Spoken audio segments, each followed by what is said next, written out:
শবে বরাতে মূলত কি কি আমল আছে? শবে বরাতে কি কি আমল আছে ভাই? শবে বরাত উপলক্ষে ওই রাতে করার জন্য হাদিসে আলাদা করে এই আমল, এই নামাজ, এত সূরা, এতবার, এরকম কোনো কথা কোনো বিশুদ্ধ হাদিস দ্বারা প্রমাণিত না। কিন্তু আমরা অনেকে মনে করি শবে বরাতের নামাজ এত রাকাত, প্রথম রাকাতে অমুক সূরা এতবার, দ্বিতীয় রাকাতে তমুক সূরা অতবার, এরকম একটা গদবাদা সিস্টেম আমরা অনেকে বানাই নিছি না? এগুলোর কথা কোনো হাদিস দ্বারা কিন্তু প্রমাণিত না। হাদিসের নামে, ইসলামের নাম মন গড়া কিছু করলে সেটা কিন্তু জায়েজ হবে না। তাহলে আমি কি করতে পারি?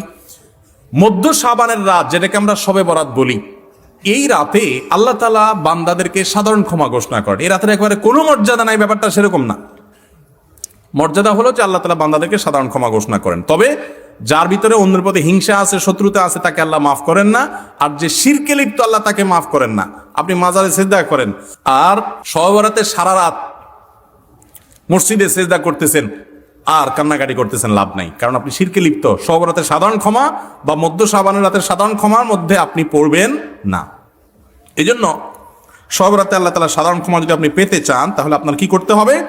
আপনার নিজেকে শিরক থেকে মুক্ত করতে হবে। শত্রুতা বিদ্বেষ কারোর প্রতি রাখা যাবে না, সবাইকে মাফ করে দিতে